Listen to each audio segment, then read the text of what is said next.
여러분 안녕하십니까? 백만개미 한석입니다. 오늘 시장은 어제의 시장이 아주 무기력했던 거에 비하면 굉장히 강한 그런 모습을 보여줬습니다. 양대 시장이 다 올랐고요. 특히 이제 코스닥 같은 경우는 2% 이상 상승을 했습니다. 외국인들이 오랜만에 코스닥을 거의 1,500억 가까이 순매수를 해줬고요. 개인은 양대 시장에서 다 4천억 가까이 순매도를 보여줬습니다. 양대시장 합해서. 오늘은 이제 코스피 시장에서는 기관 투자가가 좀 매수를 담당했는데, 순매수가 2,144억 정도 이렇게 보여지는데, 사실은 금융 투자가 2,400억 이상 순매수를 했어요. 반면에 이제 금융 투자는 선물을 5천억 이상 팔았습니다. 그래서 이게 여러분 아시죠? 이거 금융투자가 잘 하는 짓이잖아요. 그래서 이게 또 시작됐다. 그런데 이제 오늘 장이 끝날 무렵에 삼성전자를 거의 종가 동시 효과 같은 느낌이 드는데요. 갑자기 300원을 끌어올리면서 52,900원을 만들었어요. 그러면 이제 삼성전자가 그 정도 올라가면 지수에 상당히 영향을 주죠. 그래서 분명히 여기 뭔가가 관련성 있는 작업을 했다 이렇게 느껴집니다. 그래서 오늘은 삼성전자, 하이닉스 이 두 개는 외국인들이 팔고 개인들은 샀어요. 특히 하이닉스는 1,000억 가까이 샀어요. 근데 그거를 제외한 나머지 이제 언택 관련 카카오, 네이버나 또 뭐 2차전지 뭐 등등 그 다음에 뭐 바이오, 게임주 뭐 이런 것들은 전부 외국인들하고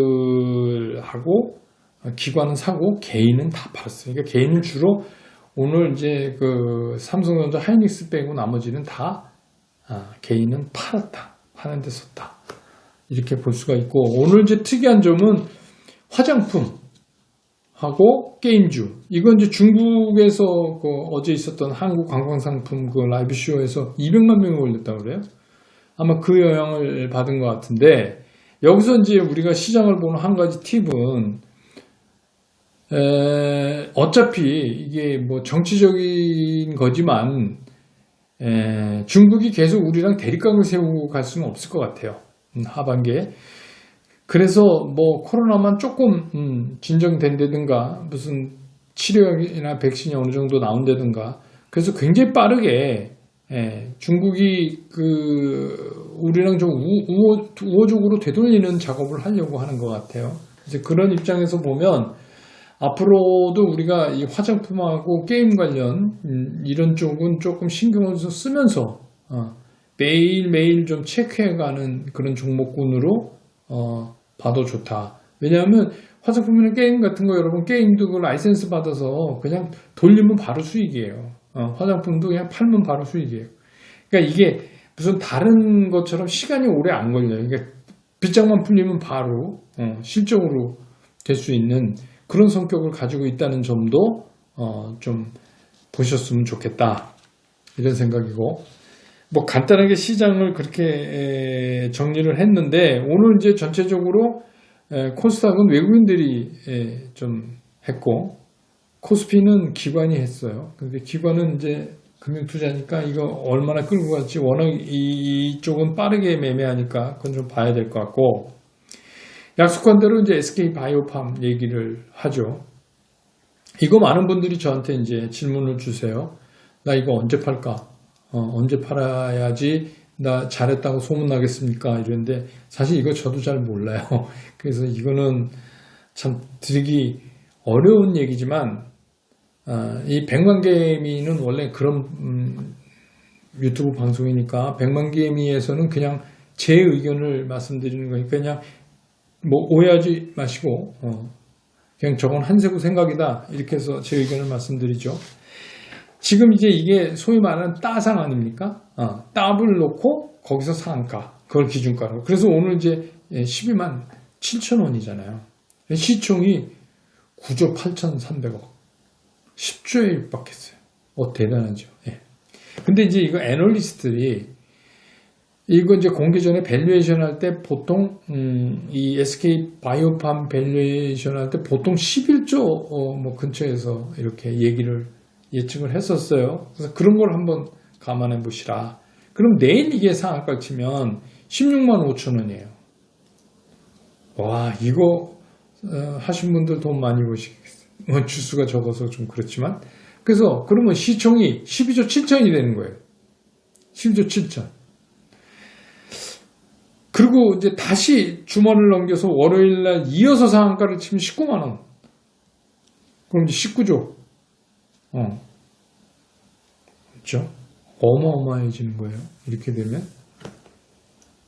그래서 제 생각엔 뭐 내일 정도에 파는 게 이게 리즈너블하지 않나 하는 게 그냥 제 생각입니다. 아니면 뭐 우리 흔한 말로 깡다기 센 분들은 그냥 주말 보내고 월요일 날 해서 더 보시던지 뭐 그건 알아서 하실 일이지만 그렇습니다.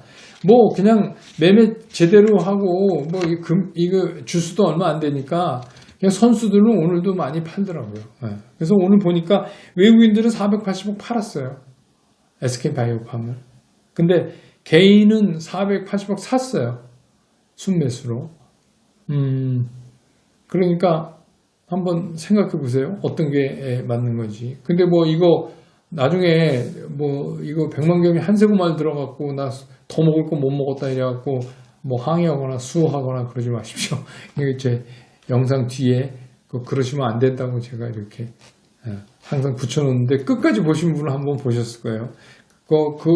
그냥 이거는 제 의견입니다. 이럴 것이다. 이런 의견이에요. 어쨌거나 이제 좀 속 얘기 좀 마침 그러니까 속 얘기 좀 해야 되는데 이제 오히려 다행스러운 게 그래도 시장이 지수가 올라가니까 지수 올라가면 제가 이 방송하기 되게 편해요. 근데 이제 우리들이 흔히 알고 있는 걸로 증권회사나 이런 기관에서 저도 현역 때 그랬지만 기관에서 공식적으로 뭐 방송이나 뭐 요새 유튜브 포함해서 인터넷이냐 이런 데 나가서 얘기할 때 이게 나쁘게 얘기를 잘 못해요. 나쁘게 얘기를 할 수가 없죠.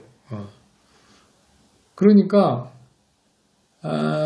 뭐 가능하면 좀 이렇게 돌려서 얘기를 하려고 하는 거죠.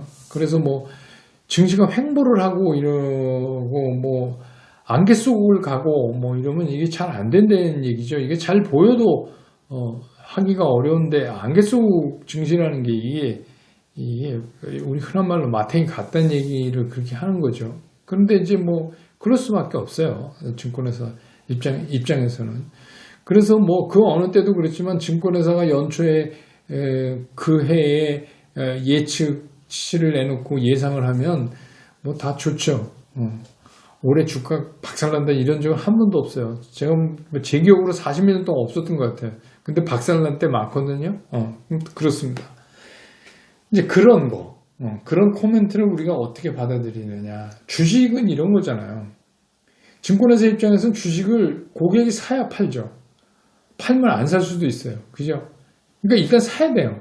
올라간다고 봐야 사는 거 아닙니까? 떨어진 주식을 왜 사겠어요. 그죠?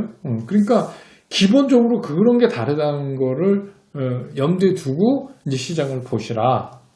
그 다음에 또 한 가지는 개인 투자가의 주적. 이거 좀 이상한데 주적이 누구냐? 외국인이냐? 기관이냐? 저는 아니라고 보는 거예요. 이게 우리가 자꾸 외국인, 뭐 기관, 뭐 개인 투자 이렇게 막 분리를 해서 자꾸 자료도 주고 그러니까 그런 거지. 그냥 시장 참여자는 다 똑같은 거예요. 어떻게 보면 개인 투자가의 제일 큰 적은 개인일지도 몰라요. 다른 개인. 또 다른 개인. 그러니까 요새는 개인 투자가도 이번에 스마트 게임이 뭐 동학 게임이 어쩌고 그러면서 보면은 굉장히 일사불란하게 거의 기업형 게임이도 있는 것 같아요. 그래서 잘합니다. 이번에도 보니까 이 시장이 박스권에 들어가기 직전에 제가 그런 말씀 드렸잖아요.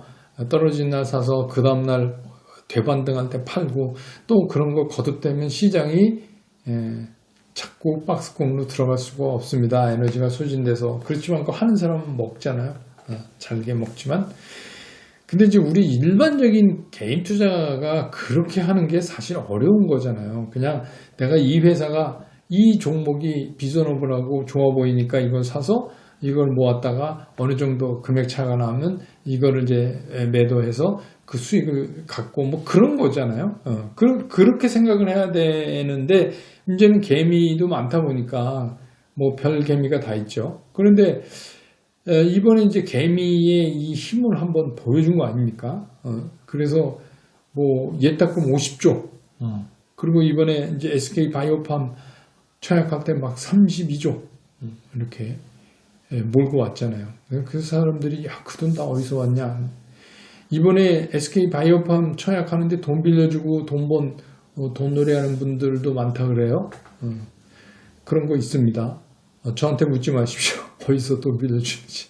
근데 뭐 돈이 필요한 사람이 있으니까 돈 빌려주는 사람이 있겠죠. 당연히 이자는 높겠죠.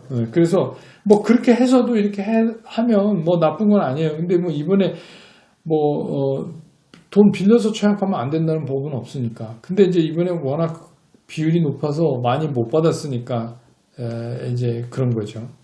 그래서 외국인을 자꾸 애님이라고 생각을 하고 적이라고 생각하고 보면 시장을 자꾸 이렇게 일그러뜨려서 보려고 할 가능성이 있어요.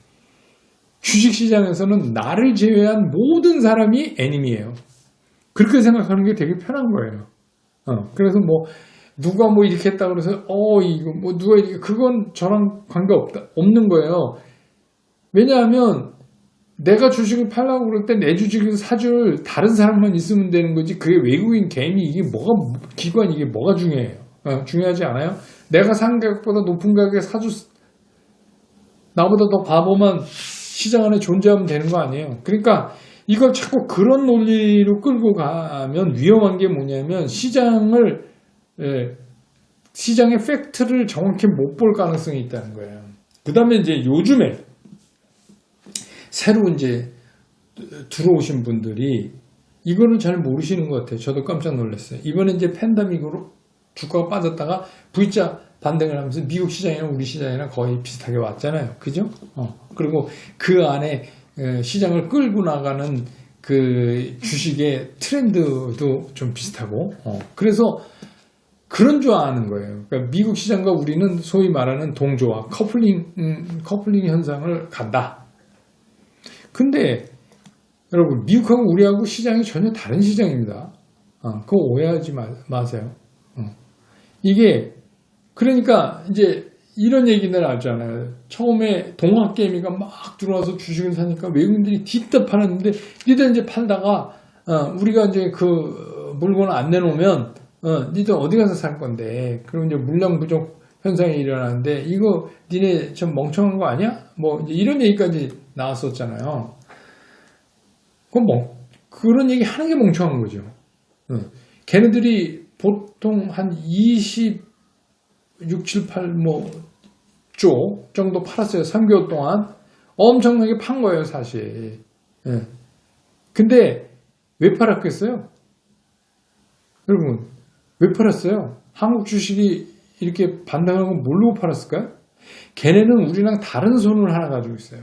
걔네는 다른 파생을 통해서도 돈을 벌 수 있어요. 그리고 또 현물 팔아서 이게 국제적으로 포트폴리오가 있잖아요. 근데 한국 비중을 그냥 기본적으로 정해놓은 것만 하고 안 늘리면 그만이지. 뭐 한국 주식 외국인들이 와서 꼭 사줘야 되나요?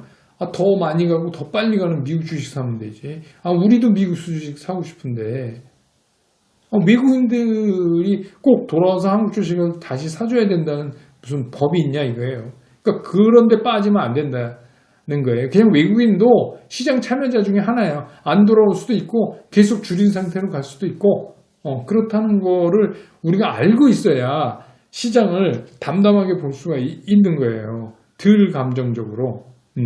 그럼 미국 시장은 제가 그랬잖아요. 미국 시장은 우리랑 달라요. 미국 시장은 뭐 2차 확진자가 늘어나서 2차 뭐 이렇게 전염병이 다시 이렇게 창궐하고 그런다 손 치더라도 그냥 갈 거예요. 그리고 미국 얘기했잖아요. 2022년까지. 그러니까 연준 의장이 이거 살려자. 이게 조금 어려운 얘기인데 개인 투자가 이 일드 커브 컨트롤이라고 그거 굉장히 이제 자금에서 중요한 겁니다. 이것까지 못 올라가게 손대면서 살리겠다고 하는 거예요. 그리고 진짜 살려요. 그 미국 사람들 하는 스타일 우리랑 좀 다릅니다. 이게 딱 이때에 뭐 얘기된 거라고 하지만 양도소득세 뭐 어떻게 된다 이런 거 꼭 발표하고 뭐 이래야 되는가 하는 시기도 좀 못 맞추는 것 같고 아무튼 계속해서 짜증납니다. 그 얘기는. 근데 뭐 아직 결정된 거 아니라니까 뭐 우리 투자자들 의견을 많이 얘기할 수 있는 기회가 많이 있겠죠. 그러니까 우리랑은 다르다. 두 번째 스케일이 달라요. 물론 우리나라 주식도 삼성전자나 그 다음에 요새 신에너지인 전기를 담는 도시락 박스 2차전지 우리나라가 거의 탑 클래스 아니에요. 그러니까 그런 것들도 있어요. 우리나라에 게임도 그렇고 어디 내놔도 안 밀리는 그런 거는 있지만 전반적으로 그쪽에서 말하자면 그 슈퍼텍 관련 그런 업종들이 올랐다고 우리나라도 꼭 그게 올라야 된다 이런 생각은 이제 조금 다시 해야 될 시기가 된 거 아닌가 이런 얘기를 제가 계속 드리잖아요. 그러니까 이게 걔네는 우사형돼도 우리는 박스권 안에 있을 가능성이 있어요. 지난 10년이 그랬잖아요. 지난 10년 그랬잖아요.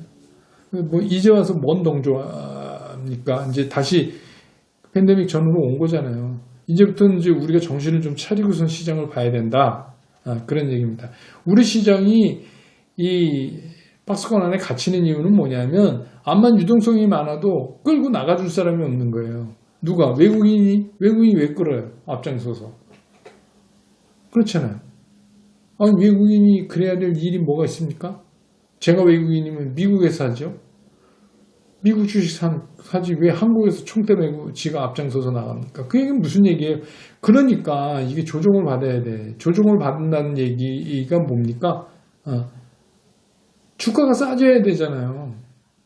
지금도 한국 주식 싸져. 그 이론적인 그런 거 말고 많이 올라왔잖아요. 짧은 기간 동안. 그걸 제가 말씀드리는 거예요. 그래서 어제 이제 영상 보시고 어떤 분이 그러면은 밴드가 이렇게 박스에 정해졌다며 그럼 밑에 사고 위에 팔고 그러는데 이건 몇이고 이건 몇입니까? 또 이런 질문 하시는데 그거 진짜 위험한 생각이죠. 그렇지만 여러분이 원하신다면 그냥 지수상으로 그냥 말씀을 드려야지 우리 또 직성이 풀리니까 개인 투자가들. 전 이렇게 생각해요. 2050, 2030, 2180 뭐 그 선에 갇힌 거 아닌가 이렇게 생각이 들어요. 그렇다고 여러분들이 모든 종목을 글로 오면 사고 거기 오면 팔고 이런 거 아닙니다. 종목에 따라 다릅니다. 왜냐하면 어떤 지수가 나올 때 어떤 놈이 끌고 갔냐에 따라서 다른 거예요. 그게 여태까지 우상향 기조를 계속 갈 때처럼 전체가 다 오를 때처럼 일사불란하게 이제는 못 움직이고 각 업종별로 편차가 심하게 움직일 거라는 거죠. 그러니까 그 각각을 따져가면서 봐야지 그냥 전체적인 지수로 그걸 평가하는 거는 굉장히 위험한 일이다 하는 거죠. 그래서 제가 이제 이런 상황에서 꼭 여러분들한테 전해드리고 싶었던 얘기예요. 우리 시장은 미국 시장과 같다고 생각하시지 마라. 원래부터 다른 시장이다. 우리 시장은. 괜히 같아진 척 하지 마라. 큰일 난다. 그렇게 생각하면 우리 시장은 우리 시장을 제대로 보자. 그런 말씀 드립니다. 그리고 전략은 제가 말씀드렸잖아요. 일부 메인 포트폴리오 있고 일부 현금 가지고 이런 앞으로 비전오블한 그런 종목들 주로 리딩 컴퍼니 그런 것들을 사서 팔고 거의 칼밥내 먹듯이 기대 수익 낮추고 그런 작업을 당분간 좀 해야 된다. 진짜 바람이 있다면 이게 빨리 끝나서 다시 어떤 방향으로 시장의 방향성을 빨리 잡았으면 좋겠다. 이런 생각입니다. 오늘 영상 여기까지 하고요. 미국 시장이 아마 휴장 같은데 그러면 우리 이제 뭐 아무런 정보 없이 우리끼리 이제 주말을 또 보내고 해야 되는데 내일 시장 한번 보고 다시 여러분 찾아뵙도록 하겠습니다. 오늘 여기까지입니다. 고맙습니다.